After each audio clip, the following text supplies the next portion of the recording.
Get out if all you're going to do is sleep. You're in the way. Such a useless wife. The one spewing the hurtful words, sadly, was my husband's mother. My mother-in-law. Ever since I was diagnosed with cancer, I've been so tired and often found myself resting. My unhinged mother-in-law seemed to think I was just being lazy. It would constantly berate me. I can't stand her. Just when I felt I couldn't take it anymore, my husband, who was supposed to be on a business trip abroad, walked in with someone. My name is Sophia, a 32-year-old housewife. I've been married to Jackson, whom I met at a different department in the same company for 6 years. We have a 5-year-old daughter named Emma. After giving birth to Emma, I switched to a part-time job in the mornings and always picked her up from kindergarten myself. We'd have dinner together and occasionally go out for fun. I thought our simple, happy life would last forever. But about a year ago, our life took a turn. I found out I was pregnant with our second child. But I felt something off in my breast. After getting it checked, I was diagnosed with breast cancer. Worse, it was in an advanced stage known as locally advanced breast cancer. I had lost my mother to the same type of cancer, so I always made sure to get annual checkups. But that year, with work and childcare, I got busy and delayed my hospital visit. Had I gone earlier, maybe the outcome would have been different. I was told that the cancer cells had probably broken through the skin at an early stage. The doctor declared it was stage 4 cancer. I was trembling with fear at the doctor's announcement, unable to stop my tears. I didn't want to believe this was happening. I was faced with the choice of prioritizing treatment or going through with the pregnancy. I'll discuss it with my husband tonight.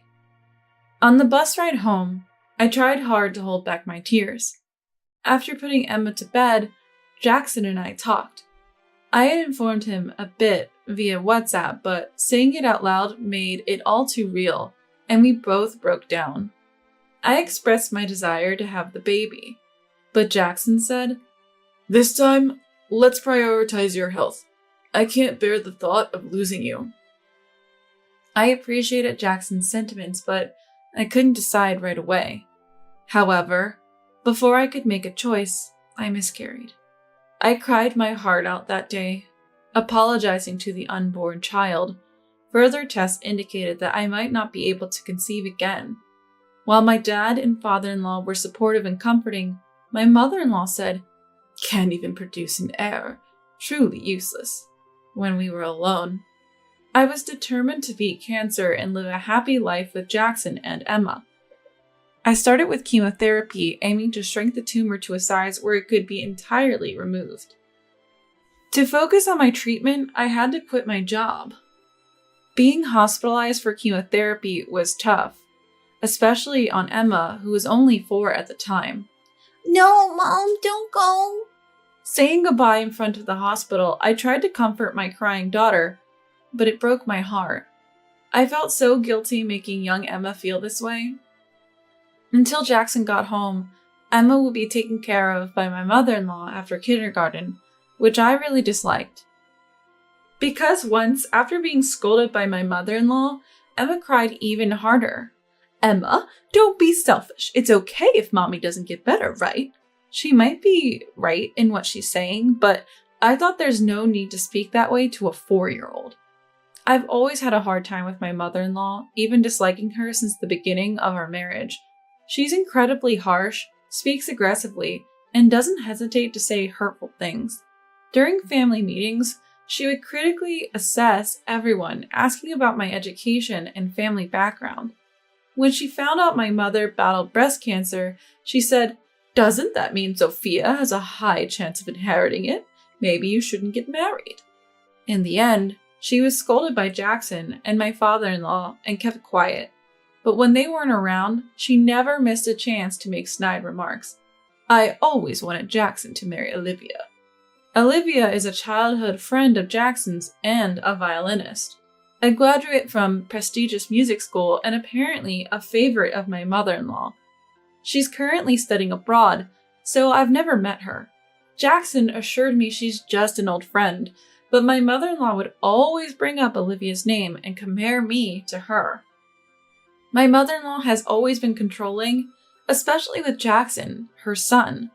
But with me hospitalized, Jackson couldn't manage everything alone, so we had to rely on mother-in-law. Their house is about a 30-minute drive from ours. My father-in-law holds a significant position in a big company, so they're quite wealthy. Mother-in-law is a housewife spending her days attending various hobby classes and hosting tea parties with friends. I secretly wondered how someone with such a sharp personality could have friends, but in our current situation, we had no choice but to rely on her.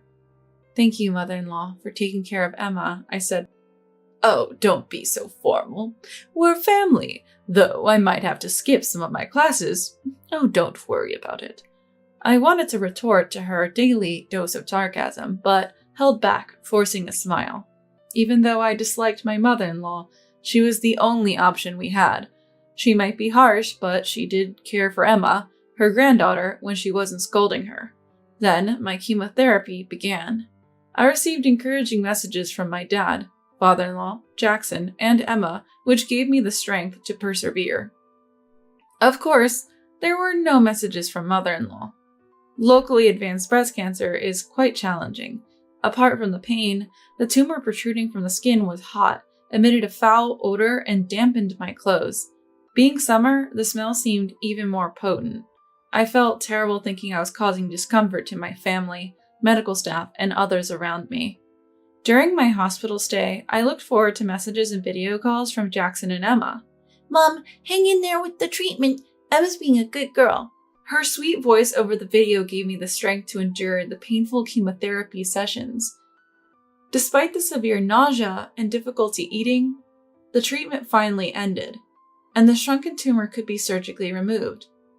By the end of the summer, I was set to be discharged.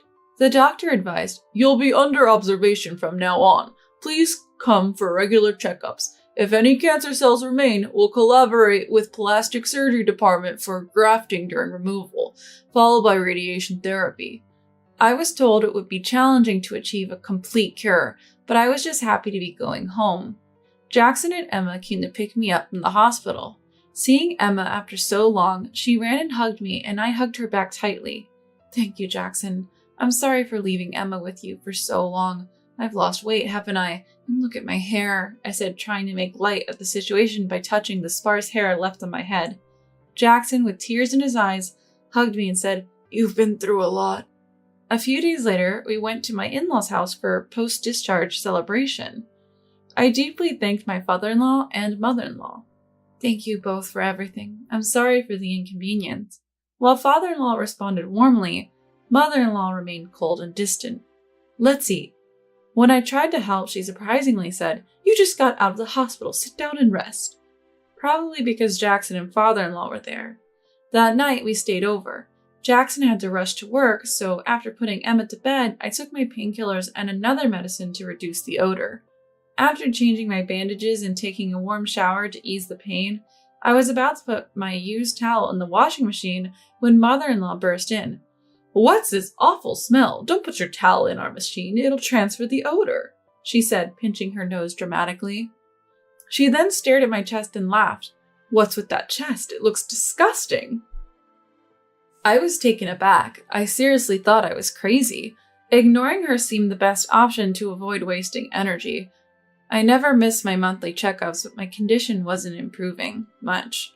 Jackson always took time off to accompany me, diligently noting down the doctor's advice. I was filled with gratitude. Despite mother-in-law's comments, I decided to undergo surgery to remove the remaining cancer cells. It wasn't a cure, but it would improve my quality of life. Even if I don't like spending time in a room that smells bad, this time I didn't have to stay in the hospital for as long, so Jackson took some time off. After the surgery, the odor began to diminish gradually. On days when I felt strong enough, I enjoyed taking walks with Emma or baking together. Still, many days were filled with fatigue, making it hard to do household chores. Jackson, without any complaints, took the initiative in doing the housework. Even after a tiring day at work, He cared for Emma, and I couldn't thank him enough. I'm sorry, Jackson. I put so much on you. You have nothing to apologize for, Sophia. Just rest and get better soon.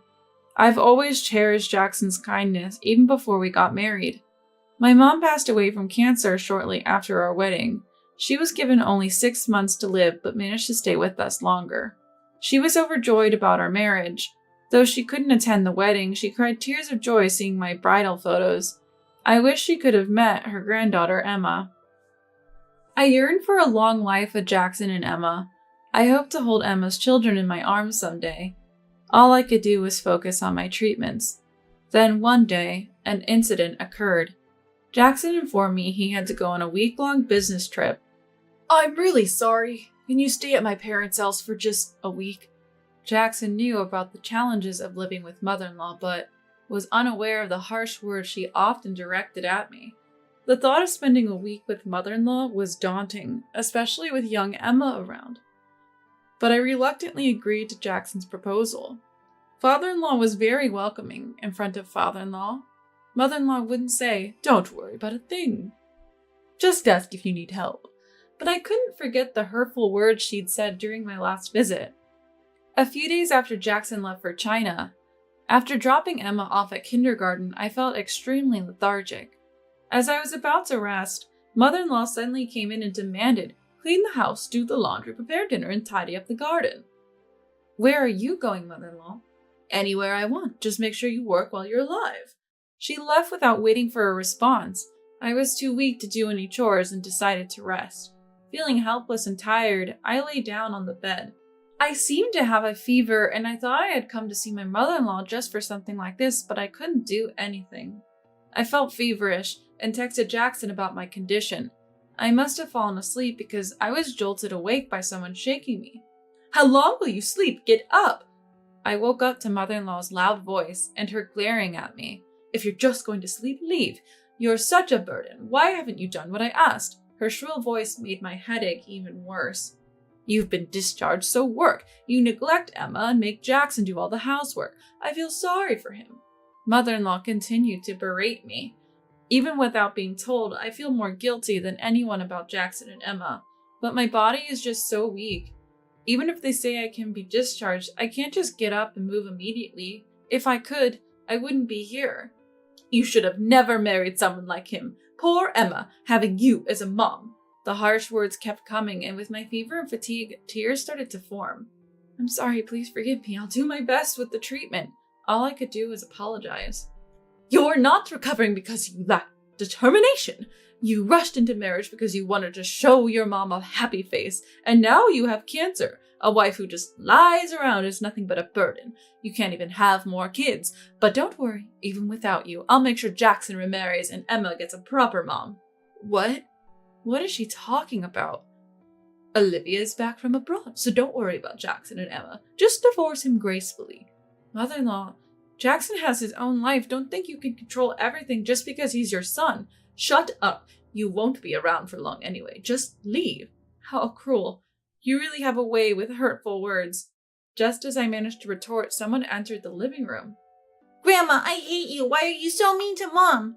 Emma, tears streaming down her face, ran to me and hugged me. "Huh? Emma? I thought she was at kindergarten. I checked the clock and it was already past 3 p.m. Then Jackson, who was supposed to be on an overseas trip, walked in with an unfamiliar woman. Mother-in-law looked shocked. "Jackson, why are you here? And Olivia?" "I got a call from Sophia this morning saying she wasn't feeling well, so I came back. Then I got a call from kindergarten saying no one picked up Emma. If you have a problem, take it up with Mom." "If you have a problem, take it up with me, Mom. Why are you being so mean to Sophia?" As for the woman called Olivia, "I was asked by you to come over, ma'am. Today was supposed to be Emma's violin lesson." She looked uncomfortable and apologetic. I was glad Jackson was back, but I was so feverish and confused that I passed out again. When I came to, a meeting was being held. At the in-laws' house, Jackson and even father-in-law, who seemed to have left work early, were all gathered to get an explanation. Emma had gone to the park with Olivia, and the detailed explanation and discussion began. "Mom, when I rushed home earlier, Olivia was outside, and inside you were shouting nonsense. What's going on? Explain." Mother-in-law, began her story, looking intimidated by Jackson's stern gaze. While I was hospitalized for chemotherapy, she unexpectedly met Olivia, who was supposed to be abroad as a violinist. Olivia had returned after a hand injury ended her violinist career. Now, after surgery, she's a violin teacher. So why was Olivia at her house? When Jackson asked, Mother-in-law said, I thought she could teach Emma the violin. I mistakenly got the dates mixed up. I thought you should have married Olivia. She'd be a good mom for Emma. What? We've been just friends since childhood. It's ridiculous to even suggest that when Sophia is here. But I just want you to be happy. Sophia's diagnosis is terminal. When she's gone, you'll be left to raise Emma alone. Olivia has always liked you. She's adored Emma and would gladly accept her. I thought it would be a good start with lessons.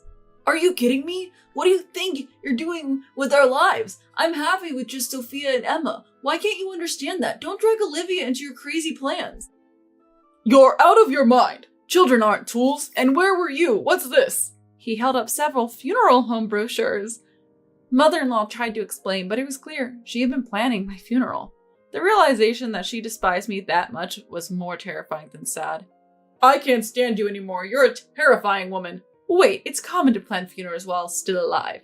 That's for people who are truly at the end. Sophia is fighting hard to live. I heard you said terrible things to her earlier. I've had enough. This is the end for us.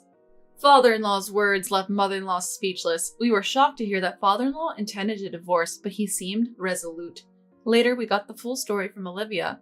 Apparently, mother-in-law had been scheming to marry Olivia to Jackson. According to Olivia, mother-in-law had painted me as a terrible mother who neglected her child. To be honest, after hearing that from Ma'am, I thought maybe I should become Emma's mother, but after spending time with Emma and hearing her talk about Mrs. Sophia, I realized she wasn't the person I'd been told about. I felt Emma's love for Mrs. Sophia.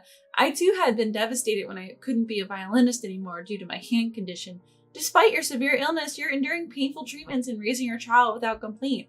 You're incredibly strong. Hearing Ma'am's cruel words earlier broke my heart. I won't see Ma'am again. Emma's only mother is you, Mrs. Sophia. I wish you all the best. I had been jealous of Olivia thinking she was mother-in-law's ideal daughter-in-law.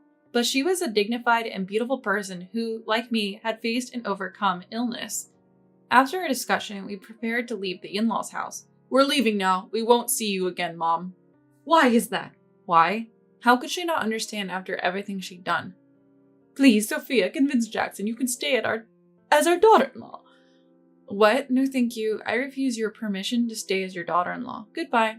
We left without looking back. Later, we heard father-in-law and mother-in-law did get divorced.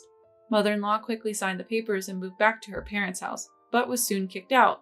We heard from acquaintances that she was confident father-in-law would come back for her, but he never did. Mother-in-law had been spending excessively, mostly on supporting stage actors, and father-in-law had reached his limit. Word spread about mother-in-law's cruel words to me and her attempts to marry Olivia to Jackson. Many distanced themselves from her. She was evicted from her parents' house and now lives in an apartment working part-time. Having never worked and being so proud, this must be humiliating for her, but it's her own doing. I can't forgive her and hope she struggles. Jackson isn't an object just because he's her child. He has his own life, and his happiness isn't for mother-in-law to decide. If she had understood that, none of this would have happened. Mom, look, Emma's grown so much. Years later, we stood at my mother's grave, with Emma, now in elementary school, praying beside us. I was given 6 months to live, but I've survived for 5 years since. My cancer has metastasized to my bones, but I'm not afraid. I'm determined to live with my beloved family. I won't give up on holding my grandchild, a dream my mother couldn't fulfill.